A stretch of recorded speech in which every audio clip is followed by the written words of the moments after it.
here. So this was after the 1967 war, right? So Israel, which had been this light blue section, right, took over all of these areas. That's when the Golan Heights came to Israel because they beat back Syria. That's when they beat back the Jordanians all the way to the Jordan River, right, and took over now what we call the West Bank. And all of this, right, the entire Sinai Desert was Israeli at that point in time. This entire map was now Israel. The whole Sinai Peninsula. My father's a physician. They grew up in South Africa. They were born in South Africa. They left because of apartheid. They hated it there and they left. They came to Israel in 1969. My father was in El Arish. He was a doctor in a hospital in El Arish in the Sinai Desert. This entire area was Israel. The Israeli army set up a defensive line here along the Suez, along this whole area. The entire Sinai Desert was Israel. But again, just like the Negev Desert, there's barely any life here. There's no city. So, you know what I mean? It's just a huge desert, but this was all part of Israeli land, including Gaza, including the West Bank, and including the Golan Heights, which they took from Syria. Okay. So if anything, this is when something you would call the occupation began, right? Because what happened is that Israel beat back the Jordanians to the Jordan River, and now this area was controlled by Israel for the first time. But I just want to point out to you, right, between 1948 and 1967, right, Jordan owned this land, right? It was occupied by Jordan. They didn't set up a Palestinian state. They didn't create a state for the Palestinians. They didn't do anything for them. They occupied the land the same way that Israel's quote unquote occupying it now. If they wanted to have created a Palestinian state, they had 20 years that they could have done that, but they don't, because they also don't really care about Palestinians. They have their own country. The Palestinians are a good pawn to use in their, tensions with Israel, but they had this entire area to themselves. Not a single Jew lived in any of these places, right? That also realized every single Jew that was here was kicked out during that time. There were Arabs in Israel. Not a single Jew lived in this entire area. All the Jews that lived here, thousands of them, were kicked out, just like those Jews in Jerusalem were kicked out, right? Because the Arabs took over. So now, for the first time, Israel pushed back the Jordanians. And now this land, which again, let's just review, it was Ottoman, right? It was offered to the Arabs to create a state. They turned it down. It was then occupied by Jordan and now occupied by Israel. But it was never Palestinian land. It wasn't. You understand what I'm saying? It was the Ottomans, then it was the British, then it was Jordanian, and now it's Israel. But it was never the people who lived there's land. Never. They always had other governments over them. They had the Ottomans, then they had the British, then they had the Jordanians, and now they have Israel. And under Jordan, they also didn't have rights. They also were not accepted as Jordanian citizens. They also, right, but nobody cares about that.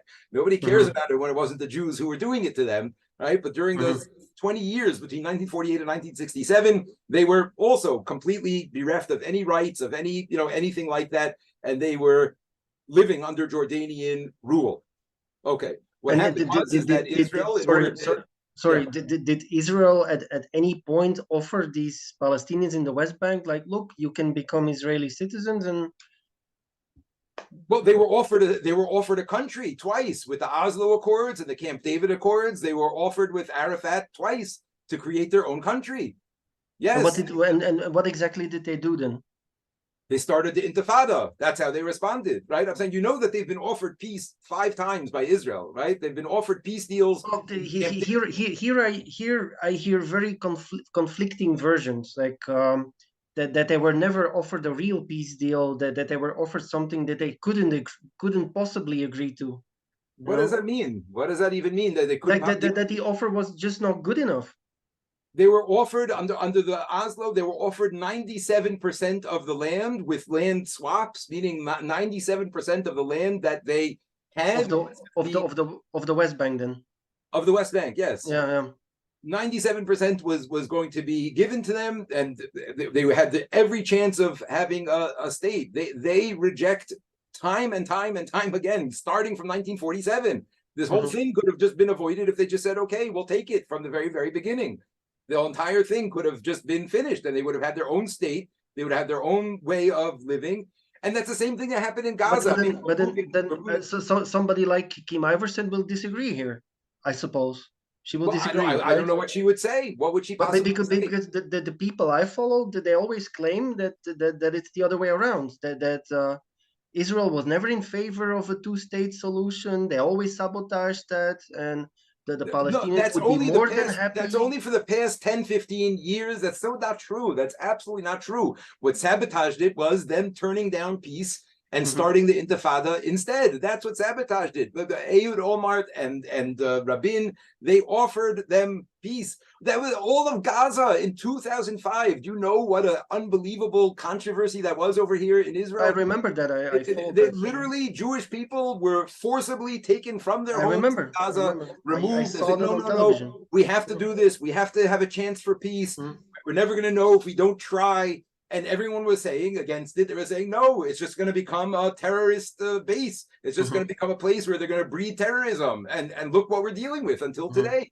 There's And no reason in the is world. Wait, I this? just want you to understand this idea, Mm, William. There's no reason in the world other mhm, than the Palestinian leadership being, vicious, bloodthirsty, and hateful anti-Semites. There is no reason in the world that Gaza needs to be the way it is today. No mhm, reason. It did not start out with a blockade. It did not. In mhm, 2005, Israel left. There was no mhm, blockade. People could come and go. They had an airport. Everything was set up for them. And then Hamas took over and started using mhm, it as a place to launch terrorist attacks against Israel. So Israel and Egypt, mhm. right? And Egypt then, also set up the blockade. Why? mhm. Egypt's also Zionist now. Egypt blocked them off because they're also afraid of the terrorists.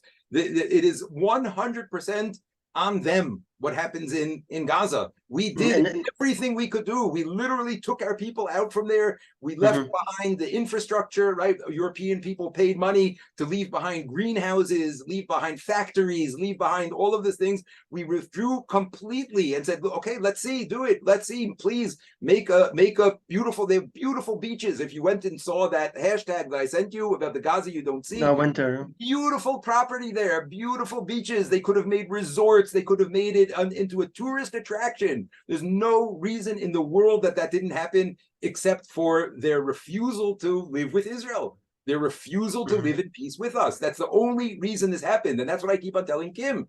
Like, you're blaming us.